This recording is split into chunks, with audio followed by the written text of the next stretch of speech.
Counter-Strike outlived almost everyone. Generations changed, engines changed, trends changed. New CS killers showed up again and again, louder, prettier, more modern. And then they either died, fell into a niche, or simply stopped mattering. Counter-Strike stayed. I'm Dale, and in this video, we're breaking down why Counter-Strike is the one that survived. Why a late 90s mod didn't just stay alive, but became the defining competitive shooter for decades. How CS built endless depth, how players, LAN culture, and esports kept it alive, and why even Valve, despite all the mistakes, never managed to kill it. Let's get into it.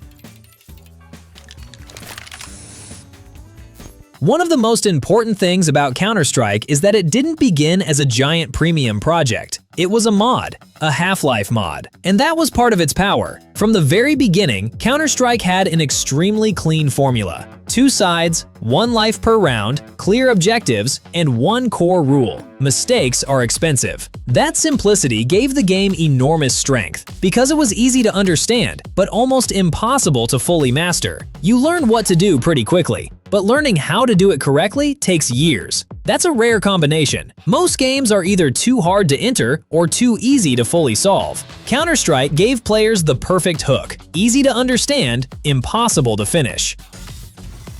While Counter-Strike keeps outliving everyone, GGDROP gives you a way to get a little more out of your top-up. Promo code HQGSY gives you an extra 11% on your deposit, plus a free wheel spin. So you add funds, get bonus value on top, and 1 more shot at a solid drop.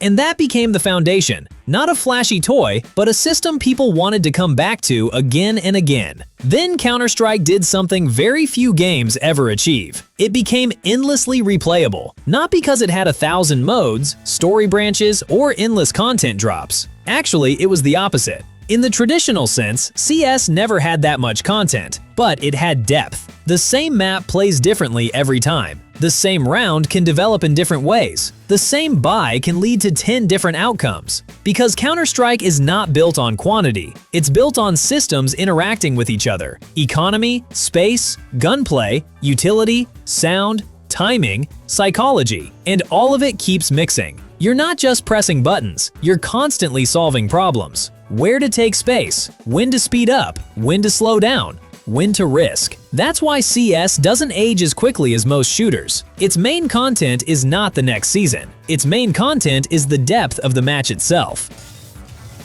But depth alone would not have been enough. Counter-Strike survived because it became more than a game very early on. It became an environment. LAN cafes, local tournaments, nearby cities, school nights, friend teams. CS didn't just grow on home PCs, it grew between people. That's a huge difference. A lot of games live only as long as the developer keeps feeding them content. Counter-Strike lived because the players built a culture around it themselves. Then that culture became esports, regional scenes, big tournaments, majors, legendary names that mattered beyond the game itself. At some point, Counter-Strike stopped being just a shooter. It became a language. You didn't need to know someone personally. If they played CS, you already shared a whole set of instincts and references. And a game like that is much harder to kill. Because at that point, you're no longer trying to kill only mechanics. You're trying to kill habit, community, and culture. The community has been angry many times.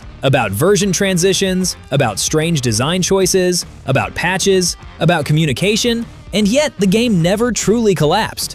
Why? Because Counter-Strike has an incredibly strong core. Versions changed, tools changed, but inside, the essential formula remained: the round, the tension, 1 life, the cost of mistakes, that clean conflict between decision-making and execution. Valve never destroyed that core, and maybe it couldn't, even if it wanted to. Yes, the company frustrated players. Yes, it moved slowly. Yes, it often failed to understand what the community considered sacred. But every time, Counter-Strike adapted, sometimes painfully, sometimes through controversy, sometimes through years of resistance. And it still remained itself, not because nothing changed, but because the foundation was strong enough to survive the changes. If we reduce everything to one final idea, Counter-Strike did not outlive everyone because of hype, graphics, or luck. It outlived everyone because it is almost the perfect competitive system. Simple on the outside, endlessly deep on the inside. A game you can play at home, in a LAN cafe, at a local event, or on a major stage, and it still remains itself. It was never held up by Valve alone. It was held up by players. And most importantly, to this day, no other shooter has matched the way Counter-Strike connects tension, punishment for mistakes, depth of decision-making, and the satisfaction of a perfect round. That is why Counter-Strike survived everyone else. I'm Dale. If you want, next episode we can break down the exact moment Counter-Strike stopped being just a game and became a culture of its own. For now, that's it. Wishing you nothing but absolute banger games.